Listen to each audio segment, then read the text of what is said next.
மாதா சிறை செல்ல வேண்டும், மனோகரன் மன்னிப்பு கேட்க வேண்டும், அதுவும் கொழுமண்டபத்தில் அந்த குப்பமேட்டு கோட்டானிடம். ஆணையிடுவது தந்தை. தந்தை அஞ்சானஞ்சனை மகனாக பெற்றார், அருங்குணவதியை மனைவியாக அடைந்தார். அவர் பெற மறந்தது ஒன்றொன்று தாயே, அறிவு. அதைத்தான் அவர் பெற மறந்தார். மறந்ததை நினைவூட்டுகிறேன். உன்னால் முடியாது என்றால் கூறுகிறேன். அவசரத்தில் அப்பா நிதானம் தவறி இருக்கலாம். எதற்கும் நீ போய் காரணம் கேள். வருகிறேன். மனோகரா, உன்னை ஏன் அழைத்து வர செய்தேன் தெரியுமா? திருத்திக் கொள்ளுங்கள், தயவு செய்து. அழைத்து வரவில்லை, இழுத்து வர செய்து இருக்கிறீர்கள். என்னுடைய கட்டளையை புரிந்து கொண்டிருப்பேன். கட்டளை ஆயுது கரை காண முடியாத ஆசை. பொன்னும் மின்னும் வைரமும் பூட்டி மகிழ்ந்து கண்ணே முத்தே தமிழ் பண்பு என்றெல்லாம் கொஞ்சி குழாவி தங்கத்திலான கட்டிலே சந்தன தொட்டிலே வீரனே, என் விழி மிகுந்தவனே, வீரர் வழிவந்தவனே என்று யாரை சீராட்டி பாராட்டி தாளாட்டினீர்களோ அவனை, அந்த மனோகரனை இரும்பு கம்பியால் பிடித்து சபை முன் நிறுத்தி சந்தோஷம் கொண்டாட வேண்டும் என்ற ஒரு தனியாத ஆசைக்கு பெயர் கட்டளையாய் தந்தையே.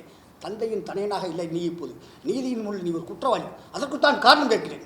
நீங்கள் கூற மாட்டீர்களா? இதோ இவர்கள் கூறட்டும், அறம் கூறும், அவை கூறட்டும். நான் என்ன குற்றம் செய்தேன் என்று குற்றத்தை மகாராஜா குறித்தான வேண்டும். இது உங்களுக்கு சம்பந்தம் இல்லாத விஷயம். சம்பந்தம் இல்லாத விஷயம் சபைக்கு வருவானேன். குடும்ப விவகாரம் கொள்ளுமண்டபத்திற்கு ஒரு விசித்திரத்தை இதுதான் முதலாக சந்தித்திருக்கிறது மகாராஜா. மன்னிப்பு கேட்க வேண்டும் மனோகரன், அதுவும் அரை நொடியில் என்ன, அதற்கு முன்பாக கேட்டுவிடுகிறேன். ஆனால் யாரிடம் மன்னிப்பு கேட்க வேண்டும் தெரியுமா?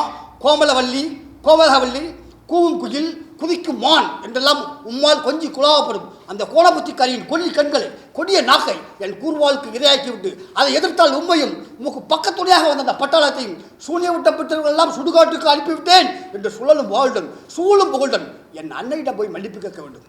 நிறைவேற்றும் அந்த உத்தரவை இப்படி பேசுவோம். இப்படியெல்லாம் பேசி காமிச்சதுனால தான் நமக்கு இந்த ஒரு டைலாக் கிடச்சிது. புதுசாக ஒரு யூனிட்டு இந்த மாதிரி ஒரு ஷார்ட் ஃபிலிம் பண்ணியிருக்காங்க. இதை கொஞ்சம் பார்த்துட்டு கொஞ்சம் ரிவ்யூ பண்ணுங்கன்னு சொன்னார்.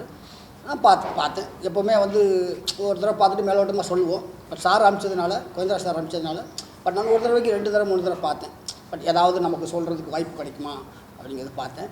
பட் இங்கே பார்த்ததுக்கப்புறம் தான் யூனிட், புது யூனிட் இல்லை. அது கேமராமேனும் இயக்குனரும் ஆல்ரெடி அவங்க எக்ஸ்பீரியன்ஸு இன்றைய கரண்டு விஷயங்கள்லாம் சொன்னாங்க. அதனால் அவங்களுக்கு முதல்ல ஃபஸ்ட்டு யூனிட் எல்லாருக்கும் இந்த இதில் ஒர்க் பண்ண எல்லாத்துக்குமே வாழ்த்துக்கள். இதை நீங்கள் ஃபியூச்சர் ஃபிலிமாக பண்ணோ இல்லை வேறு கதையை பண்ணியோ வெற்றி பெறுங்க. ஏன்னா ஒரு குழு இல்லாமல், ஒரு யூனிட் இல்லாமல் வெற்றி பெற முடியாது. நீங்கள் 80-90 காலகட்டங்கள் எல்லாம் இன்ஸ்டியூட்லேருந்து படிச்சுட்டு வந்தவங்க தான் பெரிய லெவலில் ஒரு யூனிட்டாக ஃபார்ம் ஆகி ஜெயிச்சதுக்கப்புறம் அவங்க தனித்தனியாக பிரிஞ்சு போயிருக்கிறாங்க. பட் சொன்ன மாதிரி சார் கேட்டார், ஃபஸ்ட்டு இதுலேயே ஒரு 2 கொடுத்துருக்கீங்க, எப்படி அவங்க ஒத்துழைப்பு எப்படி இருந்துச்சு? இல்லை 2 அடி 4 அடி கேப்பில் தானே உட்காந்துருக்காங்க. எங்கள் ஒத்துழைப்பு எதுக்கு எதிர்பார்க்க முடியாது. கட்டி பிடிச்சி முத்தம் கொடுத்து உருண்டா தானே அந்த ஒத்துழைப்பு இருந்துச்சா இல்லைன்னு சொல்ல முடியும். ஒரு சாங் பண்ணி ஒரு முத்தம் கொடுத்து லிப்பு முத்தம் கொடுத்தா தான் அவங்க ஒத்துழைப்பு தான் சொல்ல முடியும். அவங்க ஆல்ரெடி கேப்பில் உட்காந்துருக்காங்க. அவங்களோட ரியாக்ஷன் கொடுத்தாங்க, இவங்களுடைய ரியாக்ஷன் கொடுத்தாரு. அதனால் அதில் ஒத்துழைப்பு இதில் நமக்கு தெரியாது. பட் இருந்தாலும் அவங்களுடைய 2 உடைய நடிப்பு நல்லா இருந்தது. அவங்களுடைய ரியாக்ஷன்லாம் நல்லா இருந்தது. பட் இவரும் யதார்த்தமாக பண்ணியிருந்தார். அதனால தான் சொன்னேன் யதார்த்தமாக பண்ணியிருக்காரு. நானே பதிவில் போட்டிருந்தேன் யதார்த்தம். ஏன்னா வாய்ப்பு கிடைக்கிறது கஷ்டம். இந்த காலகட்டங்களில் வாய்ப்பு கிடைக்கிறது ரொம்ப கஷ்டம். அதை தாண்டி உங்களுக்கு கிடைச்சதுன்னா இப்போ கூட பேசுகிறதுக்கு ஒரு தயங்கினாங்க எல்லாருமே. பேசலாமா வேண்டாமான்னு தயங்கினாங்க. எனக்கு கிடைக்கும் போது ஒரே ஒரு டைலாக், நான் முதல் படத்தில் ஒரே ஒரு டைலாக் தான் கொடுத்தாங்க. நோ, நான் ஒண்டியாக பார்த்துக்கிறேன், இல்லை நான் அண்ணன் பார்த்துக்கிறேன், இதை தான் சொல்ல சொன்னாங்க. இதை நான் சொல்லலை அப்படின்னா இன்றைக்கி நான் இவ்வளோ படம் நடிச்சிக்க முடியாது. சொல்கிறதுக்கு யோசித்தேன் அப்படின்னா பொன்மனத்தில் டேரக்டர் சொன்னோடனே இந்த டைலாக் பேசிக்காட்டு அப்படின்னு சொல்லுறது, நோ நான் அண்ணன் பார்த்துக்கிறேன், இல்லை நான் ஒண்டியாக பார்த்துக்கிறேன், இந்த ஒரு டைலாக் தான். இதை பேசலை அப்படின்னா நான் நடிச்சிருக்க முடியாது. அப்போ நம்ம தயங்கக்கூடாது. அதை வாய்ப்பு கிடைக்கிறது ரொம்ப கஷ்டம். பட் கிடைச்ச வாய்ப்பை சரியாக பயன்படுத்திக் கொள்வது புத்திசாலித்தனம். அது எல்லாத்துக்குமே தெரிஞ்ச விஷயம் தான். நான் அவனுக்கு புதுசாக சொல்ல. சார் சொன்னார், இயக்குனர் சொன்னார்.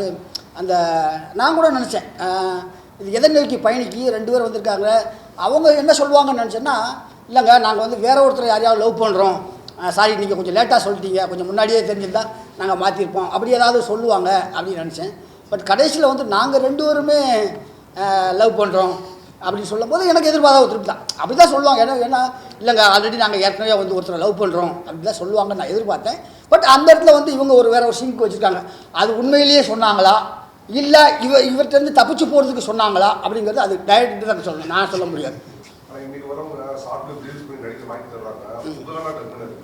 எங்கள் காலத்தில் கேட்டு அதை சொன்னான்னா இவங்க பக்கத்தில் உட்கார மாட்டாங்க. சார் நீங்கள் பேசிக்கிட்டு இருங்க, நாங்கள் கீழே போய் டீ சாப்பிட்டு வந்துடும் அப்படின்னு சொல்லி வந்துடுவாங்க. டீ சாப்பிடல, அவங்க டிஃபன் சாப்பாடு சாப்பிட்டு வர அளவுக்கு நம்ம பேச வேண்டிய ஒரு கட்டாயம் இருக்கும். இருந்தாலும் ஷார்ட்டாக சொல்லிடுறேன். இப்போ நான் வந்த காலகட்டங்கள் ஒரு 80 கடைசி இல்லை 90 ஃபஸ்ட்டு அப்படி வச்சுக்கலாம். அந்த காலகட்டங்கள்லாம் நம்ம ஒரு ஆஃபீஸ் எங்கே இருக்குன்னு தேடி கண்டுபிடிக்கிறதே கஷ்டம். அந்த ஆஃபீஸை கண்டுபிடிக்கிறதுக்கு 6 மாதம். அப்புறம் அங்கே போனால் அப்போல்லாம் வந்து ஃபோட்டோஸ் தான். இப்போ மாதிரி நம்ம ஃபிங்கர் டிப்ஸில் எல்லாம் வந்து இது பண்ண முடியாது. நம்ம ஏதாவது ஊரில் பொய்ய சொல்லி அப்படி இப்படின்னு பொய்ய சொல்லி அது அந்த காலகட்டங்களில் வந்து தங்கியிருக்கிறவங்களாம் எல்லாம் நான்லாம் செப்டி டேங்க் மேலே தான் தங்கியிருந்தோம். அந்த அளவுக்குலாம் எங்களுக்கு வாய்ப்பு கிடைக்கல. ஒரு ரூமில் தங்கியிருந்து வாய்ப்பு தர அளவுக்கு கிடைக்கல. இப்போ நம்ம ஒரு கம்பெனிக்கு போனோம்னா முதல்ல அவங்க கேட்குற ஆள் ஃபோட்டோஸ் கொடுத்துருப்போம் அப்படி தான் சொல்லுவாங்க. ஃபோட்டோ கொடுங்க அப்படி கேட்பாங்க. நம்ம ஃபோட்டோ கொடுத்துட்டு போவோம். அது அந்த ஃபோட்டோ போடுறதுக்கு எவ்வளோ கஷ்டப்பட்டால் நமக்கு தான் தெரியும். அப்போல்லாம் ஒரு ஃபோட்டோ வந்து 10 ரூபா 15 ரூபா அப்படிலாம் சொல்லுவாங்க. அந்த 10 ரூபாயா இருந்ததுன்னா ஒரு நாளைக்கு சாப்பிட்டு பொழுத ஓட்டிடலாம் அப்படிலாம் இருக்கும் காலகட்டங்கள். ஃபோட்டோ கொடுத்துட்டு போனோம்னா ஒரு நாளைக்கு நம்மளால் ஒரு 2 ஃபோட்டோ 3 ஃபோட்டோ தான் கொடுக்கணும். அதை கம்பெனிக்கு நம்ம கூட்டி கொண்டு போய் காட்டுறவங்களுக்கு அன்றைக்கி ஏதாவது டீ டிஃபன் ஏதாவது வாங்கி தரணும். வாங்கி தந்தால் தான் அந்த கம்பெனியே காட்டுவாங்க. ஒரு கம்பெனி இருக்குது கூட்டி போகிற வரையா வரேன் ஆனால் மத்தியானம் டிஃபன் வாங்கி தரணும், இல்லை காலைல டீ வாங்கி தரணும், ஏதாவது சொல்லுவாங்க. அப்படிலாம் நாங்கள்லாம் வந்து வாய்ப்பு தேடி அந்த ஸ்டில்ஸை கொடுத்துட்டு வந்ததுக்கப்புறம் அவர் சொல்லுவார் அடுத்த மாதம் 10ஆம் தேதி வாம்பார். நமக்கு அந்த 10ஆம் தேதி தான் மைண்டில் ஓடிக்கிட்டே இருக்கும். அவர் நம்மளை மாதிரி 100 பேருக்கு சொல்லியிருப்பார் 10ஆம் தேதி வாங்க 12ஆம் தேதி. அவர் வாய்க்கு அந்த நேரத்தில் என்ன வருதோ அதை சொல்லி விட்டுருவார். கரெக்டாக நம்ம அந்த 10ஆம் தேதி ஞாபகம் வச்சு 10ஆம் தேதி காலையில் போய் நிற்போம். மறுபடியும் அவரே வருவார். என்னான்னு கேட்பார், சார் ஆர்டிஸ்ட் நடிக்கணும் ஃபோட்டோ கொடுத்துருப்போம் பாரு. போன மாதம் கொடுத்தனே சார், அது போன மாதம், நான் கேட்குறது இந்த மாதம் ஃபோட்டோ கொடு, அதில் எங்கே இருக்குன்னு தெரியாது அப்படின்ட்டுவார். அவர் யாருன்னு கண்டுபிடிக்கிறதுக்கு எங்களுக்கு 6 மாதம் ஆகும். ஒரு அசிஸ்டன்ட் டைரக்டரா, மேனேஜரா, டைரக்டரா, ப்ரொடியூசரா, இல்லை ப்ரொடக்ஷனில் இருக்காரா, அதுக்கு தான் கண்டுபிடிக்கிறதுக்கு 6 மாதம் ஆகும். இந்த 6 மாதம் கண்டுபிடிச்சதுக்கப்புறம் படமே முடிஞ்சிடும். இப்படி தான் நாங்கள் சொல்லுவோம். அப்படி மீறி நாங்கள் டைரக்டரை பார்த்துட்டோன்னா அவங்க கேட்குற ஒரு 2-3 கேள்வியில் முதல் கேள்வி நடிக்க தெரியுமா, டைலாக் பேசு அப்படின்னு கேட்பாங்க. நமக்கு தெரிஞ்ச டைலாக்கு யார் எதை நோக்கி வந்திருக்கோமோ. ஒரு அசிஸ்டன்ட் டைரக்டர்னா சார் எனக்கு கதை சொல்ல தெரியும், இல்லை கவிதை சொல்ல தெரியும், இல்லை வந்து ஒரு பாடலாசிரியர் இருந்தால் நான் வந்து கவிதை சொல்வேன், பாட்டு பாடுவேன், லிரிக்ஸ்லாம் எழுதுவேன் சொல்லுவாங்க. மியூசிக் டைரக்டர்னா அவங்க பண்ணி காட்டுவேன். அந்த மாதிரி போய் நான் நடிக்கிறதுக்கான நான் ஃபஸ்ட்டு எனக்கு நடிகனாவே எனக்கு தெரியாது. பட் நான் வந்து ஒரு ஃபைட்டர் அவ்வளோதான். நான் பண்ணுவேன்னே சார் எனக்கு வாய்ப்பு ஆர்டிஸ்ட்டு உனக்கு என்ன தெரியும், சண்டை தெரியும், இங்கே உடைக்கிறதுக்கு ஒன்றும் இல்லை தம்பி, வேறு ஏதாவது பண்ணு அப்படின்ட்டு. அப்போ நம்ம ஏதாவது டைலாக் பேசி காட்டணும். இந்த மாதிரி தான் வந்து நாங்கள் வந்து கேமிச்சு அது ஒரு கால் பிடிச்சிருந்தால் நமக்கு வாய்ப்பு கிடைக்கும். அப்படி தான் வந்தோம் நாங்கள்.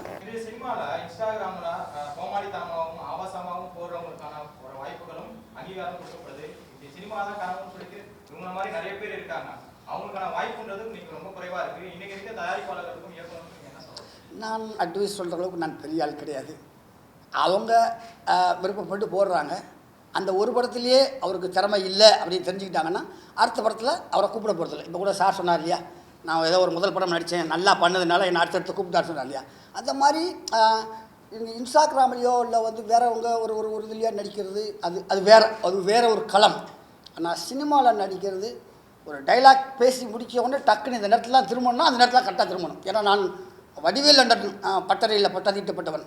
அவரெல்லாம் எந்த நேரத்தில் அந்த ரியாக்ஷன் கொடுக்க சொல்கிறாரோ அந்த இடத்துல கொடுக்கல அப்படின்னா நம்ம 6 கிலோமீட்டருக்கு அந்த பக்கத்தில் கொண்டு போய் நிப்பாட்டிடுவார்.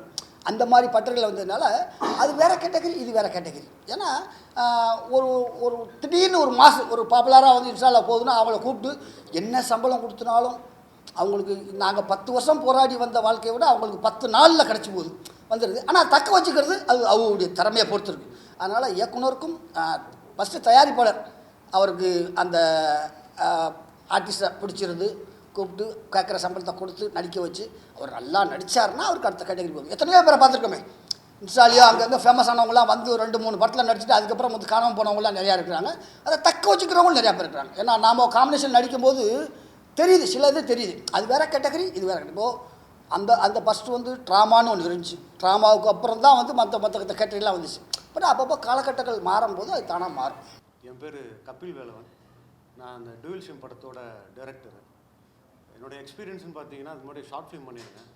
மயங்கி புல்னு ஒரு ஷார்ட் ஃபிலிம் பண்ணியிருக்கேன். டிசம்பர் எத்தனை ஒரு ஷார்ட் ஃபிலிம் பண்ணியிருக்கேன். அப்புறம் கால்னு ஒரு வெப் சீரிஸ் பண்ணியிருக்கேன், யூடியூப் வெப் சீரிஸு. பேசிக்காக நான் ஒரு தியேட்டர் ஆர்டிஸ்ட்டு, ஆக்டிங் ட்ரெயின் கூட பண்ணுவேன். அண்டு படங்கள் நடிச்சிருக்கேன், நடிகராகவும் இயங்கியிருக்கேன். இப்போ ரீசெண்டாக டிசின்னு ஒரு படம் பண்ணியிருக்கேன் நம்ம லோகேஷ் கனகராஜ் சார் கூட. அப்புறம் இந்தியன் 2 பண்ணியிருக்கேன், குயின் வெப் சீரிஸ் பண்ணியிருக்கேன். ஸோ என்னோடய எக்ஸ்பீரியன்ஸ் இது தான். இந்த டூயல் சிம் ஸ்டார்ட் பண்ணப்பட்டது எனக்கு ஒரு தினேஷ்னு ஃப்ரெண்டோட ஃப்ரெண்டு இருக்குது. ஸோ எனக்குன்னு ஒரு சப்ஜெக்ட் பண்ணோம், ஒரு காமெடியாக இருக்கணும், ஒரு காமெடி ஜேனர் ஒன்று ஸ்டார்ட் பண்ணலாம் அப்படின்னு சொல்லியிருந்தாங்க. சரி இந்த செட்டையருக்கு ஏற்ற மாதிரி ஏதோ ஒரு சப்ஜெக்ட் பண்ணலாம் அப்படின்னு சொல்லி தான் இது ஸ்டார்ட் பண்ணப்பட்டது. நீங்கள்லாம் பார்த்துப்பீங்கன்னு நினைக்கிறேன். ஸோ இதுதான் என்னோடய எக்ஸ்பீரியன்ஸு. தேங்க்யூ. எல்லாருக்கும் வணக்கம். டூயல் சிம்மோட ஹீரோ நான். ஸோ என்னை இன்ட்ரடியூஸ் பண்ணி வச்சது ஃப்ரெண்டு தினேஷ், ஸோ மச்சான் கபில். ஸோ இந்த ப்ராஜெக்ட் வந்து எனக்கு ஃபஸ்ட்டு ப்ராஜெக்ட்டு. ஸோ நான் நல்லா பண்ணியிருக்கேன்னு சொல்லி நம்புகிறேன். என் பேர் அகில் ரஹ்மான், அந்த படத்தோட ஒளிப்பதிவாளர். ஃபஸ்ட்டு கபிலனாவுக்கு வந்து தேங்க்ஸ் சொல்லணும். அவர் தான் அந்த படத்துக்கு என்னை இன்ட்ரோ பண்ணார். ஸோ ஸ்டார்டிங்கில் அந்த படத்தோட எக்ஸ்பீரியன்ஸாக நான் எப்படி ஷேர் பண்ணணும்னு நினைக்கிறேன்னா, அது ஒரு ஆல்ரெடி ஒரு லொக்கேஷன் நம்ம பிளான் பண்ணியிருந்தோம். ஸோ அந்த லொக்கேஷன் கிடைக்காதப்போ இருக்கிற லொக்கேஷனில் என்ன பண்ணலான்னு சொல்லி அந்த இடத்துல ஒரு க்ரியேட்டிவ் டிசிஷன் எடுத்து பண்ணதே எனக்கு ஒரு பெரிய எக்ஸ்பீரியன்ஸாக இருந்துச்சு இந்த படம். என்னோடய எக்ஸ்பீரியன்ஸாக செலின் சார்கிட்ட அசிஸ்டண்ட்டாக ஒர்க் பண்ணியிருக்கேன். டூலெட் தாரத்தப்பட்டு பண்ண கேமராமேன் செலின் அவர்கிட்ட அசிஸ்டண்ட்டாக ஒரு 2 படம் ஒர்க் பண்ணேன். ஸோ தனியாக வெளியே வந்து ஃப்ரீலான்ஸாக இப்போ ப்ராக்டிஸ் பண்ணிட்டுருக்கேன். சினிமாட்டோகிராஃபி அடுத்தடுத்து படங்கள் ட்ரை பண்ணிகிட்ருக்கேன். தேங்க்யூ. எல்லாத்துக்கும் வணக்கம். என் பேர் தினேஷ். நான் வந்து ஆக்சுவலாக வந்து ஆர்டிஸ்ட்டு, சீரியல்ஸ் படங்கள் பண்ணிகிட்ருக்கேன். இது வந்து மச்சான் வந்து ரொம்ப நாளாக வந்து ஃபிலிம்ஸ் எல்லாம் பண்ணிகிட்ருக்கேன். அப்படி எனக்கு வந்து ஜீவன் வந்து சொன்னால் அப்படி எனக்கான ஒரு சப்ஜெக்ட் ஒன்று காமெடியாக பண்ணணும் அப்படின்ட்டு நான் மச்சான்ட்ட சொன்னேன். இந்த கதை இருக்குது அப்படின்னு சொல்லிட்டு டிஸ்கஸ் பண்ணி எல்லாம் பண்ண ஆரம்பித்தோம். படம் நல்லபடியாக வந்திருக்கு. நல்லபடியாக உங்கள் முன்னாடி இப்போ உட்காந்துருக்கு. சூப்பராக இருக்குது. Thank you so much.